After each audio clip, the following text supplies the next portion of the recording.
എല്ലാവർക്കും നമസ്കാരം. പുതിയൊരു വീഡിയോയിലോട്ട് എല്ലാവർക്കും സ്വാഗതം. നമ്മൾ ഡിസ്കസ് ചെയ്യുന്നത് കേരളത്തിലെ മുഖ്യമന്ത്രിക്ക് വേണ്ടി കോൺഗ്രസിലുണ്ടാകുന്ന അടിയാണ്. 3 പേരാണ് ഇപ്പോൾ മുഖ്യമന്ത്രി സ്ഥാനത്ത് മുന്നിട്ടിരിക്കുന്നത്. വി.ഡി. സതീശനുണ്ട്, രമേശ് ചെന്നിത്തലയുണ്ട്, കെ.സി. വേണുഗോപാലുണ്ട്. സത്യത്തിൽ എല്ലാവർക്കും ആത്മാർത്ഥമായിട്ട് അറിയാം, കേരളത്തിലെ UDFന് വേണ്ടി വോട്ട് ചെയ്ത പൊതുജനവികാരം വി.ഡി. സതീശന് അനുകൂലമാണ്. വി.ഡി. സതീശന് വേണ്ടിയിട്ടാണ് ഇത്രയും ജനങ്ങൾ വോട്ട് ചെയ്തത്. കാരണം 2021 അദ്ദേഹം പ്രതിപക്ഷ നേതൃസ്ഥാനം ഏറ്റെടുത്ത അന്നു മുതൽ ഇന്ന് വരെ ഈ ഭൂരിപക്ഷം ഉണ്ടാക്കാൻ കാരണക്കാരനായ ഒരേ ഒരാൾ വി.ഡി. സതീശനാണ്. ഇപ്പോൾ സർക്കാരിനെതിരെ പോരാടി നിന്നത് വി.ഡി. സതീശനാണ്. അപ്പോൾ ആരെയും തലയും മുറുക്കി പോരാടി നിന്നതാണ് വി.ഡി. സതീശൻ. ആ വി.ഡി. സതീശനെ മാറ്റി വച്ചിട്ട് എങ്ങനെയാണ് മറ്റൊരു സ്ഥാനാർത്ഥിയെ കൊണ്ടുവരാൻ കഴിയും? കാരണം ഇപ്പോൾ നിലവിൽ പാർട്ടിയിലും പാർലമെൻ്ററി പാർട്ടിയിലും, അതായത് ജയിച്ചു വന്ന MLA-മാർക്കിടയിലും കേന്ദ്ര നേതൃത്വത്തിലുള്ള ഹൈക്കമാൻഡിലും രാഹുൽ ഗാന്ധിയിലുമൊക്കെ സ്വാധീനമുള്ള ഒരേ ഒരു വ്യക്തിയാണ് കെ.സി. വേണുഗോപാൽ. കെ.സി. വേണുഗോപാൽ പറന്നിറങ്ങാനാണ് എല്ലാ സാധ്യതയും. പക്ഷേ കേരളത്തിൽ കെ.സി. വേണുഗോപാലിൻ്റെ പേര് പ്രഖ്യാപിച്ചാൽ ഇവിടെ കലാപം തന്നെ നടക്കാനുള്ള സാധ്യതയുണ്ട്.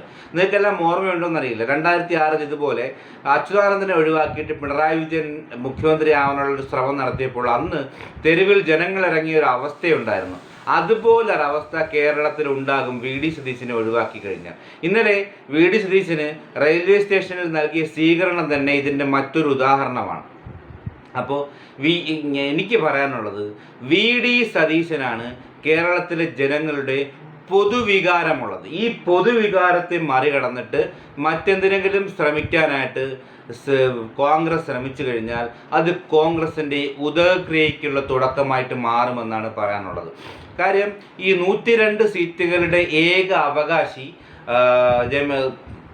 വി.ഡി. സതീശൻ തന്നെയാണ്. പിന്നെ എനിക്ക് പറയാനുള്ളത്, ഈ കോൺഗ്രസിന് ഈ 102 സീറ്റുകൾ പോരായിരുന്നു. ഏകദേശം 115 സീറ്റുകൾ നേടിയെങ്കിലും വിജയിക്കുമായിരുന്നു.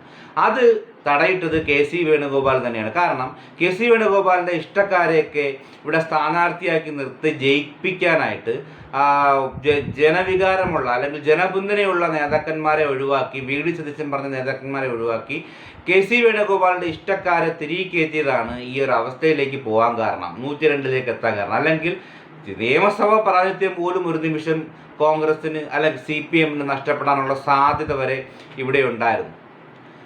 അപ്പോൾ എന്തായാലും വി.ഡി. സതീശന് വേണ്ടിയിട്ടാണ് ജനവികാരമുള്ളത്. ഇനിയിപ്പോൾ 2-3 ദിവസത്തിനുള്ളിൽ തന്നെ, മാക്സിമം ഒരാഴ്ചയ്ക്കുള്ളിൽ തന്നെ കോൺഗ്രസ് തീരുമാനിക്കും. അന്നറിയാം എന്തായിരിക്കും ഇവിടുത്തെ അവസ്ഥയാണ്. നിങ്ങൾക്ക് ഏവർക്കും വീഡിയോ ഇഷ്ടമായി ലൈക്ക് ചെയ്യണം, സബ്സ്ക്രൈബ് ചെയ്യണം, ഷെയർ ചെയ്യണം.